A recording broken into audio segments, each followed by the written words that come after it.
സർക്കാർ എയ്ഡഡ് സ്കൂളുകളിലെ 1 മുതൽ 8 വരെ ക്ലാസുകളിൽ പഠിക്കുന്ന ഒ.ബി.സി വിഭാഗം വിദ്യാർത്ഥികൾക്ക് പിന്നാക്ക വികസന വകുപ്പ് മുഖേന അനുവദിക്കുന്ന സ്കോളർഷിപ്പ് പദ്ധതി കിടാവിളക്ക്. എല്ലാ കുട്ടികൾക്കും പ്രാഥമിക ഗണിതശേഷി ഉറപ്പാക്കാൻ കെ.ഡിസ്കിന്റെ നേതൃത്വത്തിൽ ആരംഭിച്ച നൂതന പദ്ധതി മഞ്ചാടി. കായിക യുവജന കാര്യാലയത്തിന്റെ ആഭിമുഖ്യത്തിൽ കുട്ടികൾക്കായി നടത്തുന്ന സൗജന്യ ജൂഡോ പരിശീലന പദ്ധതി ജൂഡോഗ.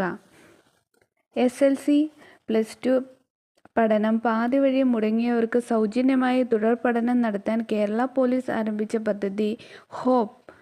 സ്കൂൾ വിദ്യാർത്ഥികളിലെ ലഹരി ഉപയോഗത്തിന് പരിഹാരം കാണുന്നതിനായി കേന്ദ്ര സർക്കാർ ആരംഭിച്ച കർമ്മ പദ്ധതി നവചേതന. വിദ്യാർത്ഥികൾക്ക് ഡിജിറ്റൽ പഠനോപകരണങ്ങൾ ലഭ്യമാക്കുന്നതിനായി ആരംഭിച്ച പദ്ധതി വിദ്യാകിരണം. ഇനി ട്രാൻസ്ജെൻഡർ ക്ഷേമ പദ്ധതികൾ. സംസ്ഥാനത്തെ ട്രാൻസ്ജെൻഡർ വ്യക്തികൾക്ക്